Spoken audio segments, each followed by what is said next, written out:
Morning, everybody. How are y'all doing today? I don't know if you can tell, but I'm a little sick right now. You know the meme where it's like when you wake up and it hurts to swallow, and it's just the dude crying? That's me right now. I woke up and swallowing hurt. I'm definitely coming down with something, but you know what's the cure for all ailments? Some good old salt. Do I have to leave a disclaimer that salt is not FDA approved to treat all ailments? I feel like I'm setting myself up for a lawsuit here. Whatever. I am not about to let a little sickness get in the way of some Oblivion Remaster salt, because I've never played Oblivion. I didn't play the original. I don't plan on playing the new one, at least for a little bit. I'm playing a bunch of other games right now, including RoboCop. Thankfully, the salt we're looking at today doesn't require having played either of the games. Now, I'm sure, as you all know, the Oblivion Remaster has been received incredibly well. It's popping off on Steam. It's got 82% positive on Steam. Something tells me a lot of the negative reviews are because of the body type A and B thing.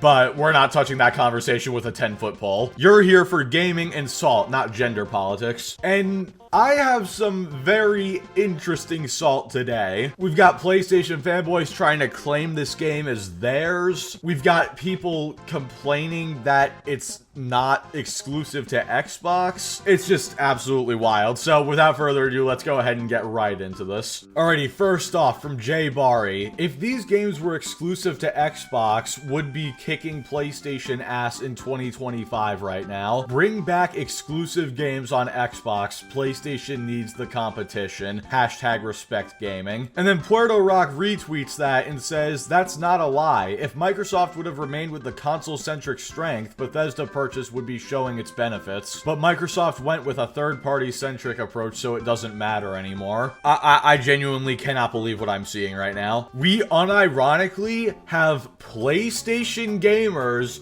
begging to not have games on their platform and have them be exclusive to Xbox. You cannot make this up. Why would you unironically advocate for fewer games on your platform? Oh, well, it's because PlayStation needs the competition. Guys, the reason Xbox is going third party now and putting their games on PlayStation is because literally nothing they have done has worked long term. Forza Horizon 5, Starfield. These are games that sold incredibly well and initially shortly boosted Xbox sales, and yet here the Xbox Series consoles sit selling less than the Xbox One. Because guess what? I know this might come as a big surprise, but people don't want to go out and spend $500 on a piece of hardware just to then pay $50 or $70 for a game on that hardware, especially when they prefer another platform and they have all their games over there. And I mean, look at how well these Xbox first-party games have been selling on PlayStation. Indiana Jones, Forza, and Sea of Thieves have all topped the PlayStation charts with each release, proving how much untapped potential there was on PlayStation. It's pretty obvious from the charts. People on PlayStation wanted to play these games, but they didn't want to buy Xbox hardware to do it, and I don't blame them. Not to mention, exclusive games, that is not how companies should be competing. Hear me out, wouldn't it be great if every game was on every platform, and then companies, instead of forcing you to buy their platform to play a few games, actually had to incentivize you by making better hardware or offering better services or features? Wouldn't that be better than just gatekeeping games? Also, PlayStation still has to try with their first-party stuff. Like, you do realize that, right? Even when Xbox was putting out crap, they were putting out, especially during the PS4 generation, extremely highly rated games that sold extremely well, despite the fact that Xbox was crapping the bed at every possible opportunity. Because guess what?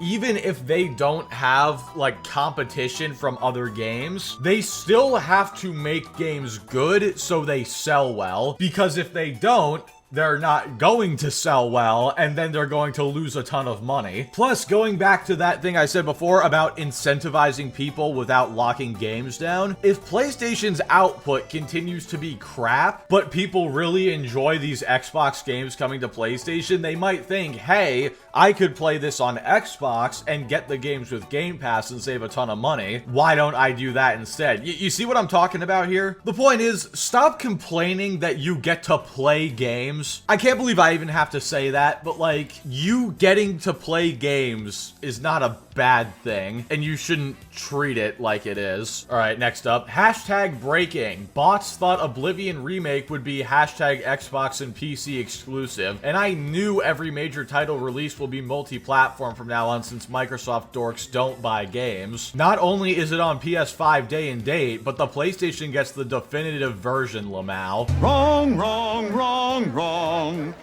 Wrong, wrong, wrong, wrong. You're wrong. You're wrong. You're wrong.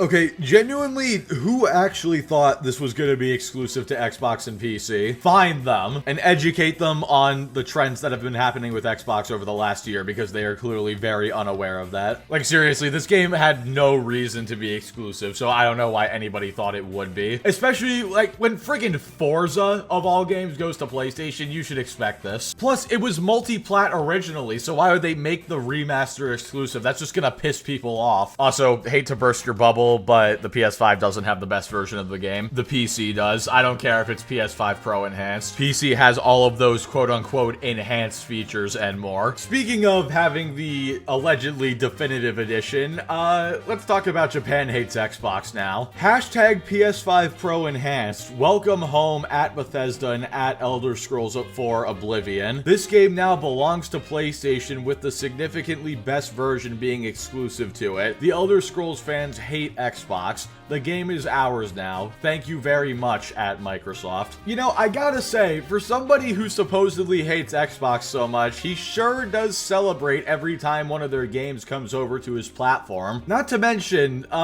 no, the game does not belong to PlayStation. Xbox still owns it. It's available for purchase on PlayStation. That does not mean it belongs to PlayStation. And not gonna lie, I think there's plenty of people on Xbox playing Oblivion right now, so no, I don't think Elder Scrolls fans hate the console. In fact, I'd wager a bet that a good portion, or hell, even maybe the majority of people who played the original Oblivion were playing it on Xbox. And then, dude, Jesus Christ, I love how we've gone from, oh, this game is exclusive to PlayStation, to now the best definitive version of it is exclusive to PlayStation, even though, again, it is not. It's on PC. And also, this guy does realize that, like, he's trying to be all sarcastic and snarky and be like, oh, well, thank you, Microsoft. You just gave your game to us. He does know that he's gonna have to give Microsoft money in order to play the game, right? In fact, the majority of the cut of the game will go to them. So he is helping to keep alive the brand and platform that he claims to hate so much. Or maybe he isn't, and he's just using that as a bragging tool, because, I mean, it says in the screenshot, add to cart, so he hasn't even bought it yet. I mean, it would not surprise me at all if he didn't buy it. I mean, we already know PlayStation fanboys just do not play games. Unless you count Twitter as a game, which I don't. It's more so a form of torture, in my opinion, but whatever, we can see it differently. And now we have even more Japan hates Xbox. We got a 2-for-1 here, because these are both really short. Imagine spending $75 billion on acquisitions just for everything to be multi-platform still, Lamau. I am completely and utterly convinced that Bethesda hates Xbox.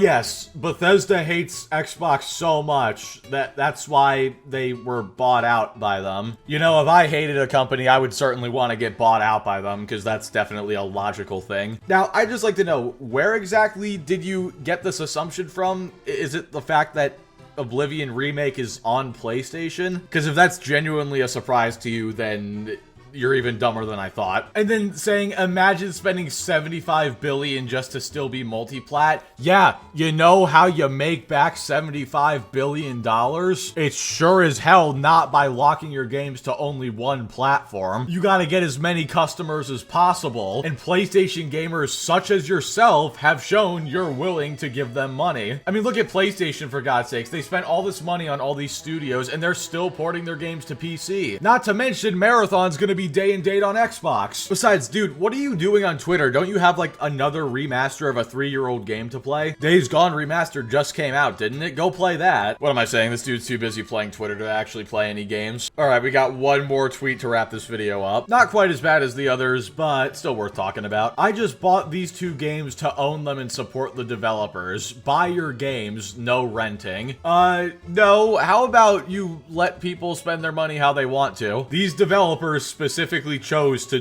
put these games on Game Pass, and they get a guaranteed check cut from it. Personally, if I get either of these games, I will buy them because I just prefer to buy games instead of getting them on Game Pass. But you're not going to catch me demanding that people buy games and not rent them. Like, let people spend their money how they want. I mean, hell, renting used to be very popular in what, like the 90s, especially with Blockbuster? It's not like renting games is some new evil thing. Look, point is, get the game however you want. If you want to get it on Game Pass, great. If you want to buy it outright, great. But don't tell other people how they should do it. And yeah, with all that being said, that's all I got for this video. I was actually concerned I wasn't going to be able to make this into like a full video because honestly, a lot of the complaints I saw about Oblivion Remastered were that it's woke for XYZ. Mainly, again, the whole body types thing. But I did some digging, found some good stuff, and I hope you guys enjoyed. Also, shout out to Josh for sending me some things as well. And thank you so much if you made it to the end. And if you did, I guess I'll just ask a little question. If you're playing the Oblivion Remaster, how are you liking it? Does it do anything worse than the original? Because from what I've seen, it pretty much does everything the same, but with better graphics and better feeling gameplay. So yeah, if you're playing it, let me know what you think. I'll probably get into it at some point. Again, though, I've got a lot of games to play right now. It's been 19 years. I can wait a little bit longer. So yeah, anyway, with all that being said, that's gonna do it for this video. Thank you all so much for watching. Like the video if you liked it, dislike it if you didn't like it, subscribe if you want to see more. Join us every Wednesday night at 8 p.m. Eastern for Salt streams, and join us tonight and every Friday night at,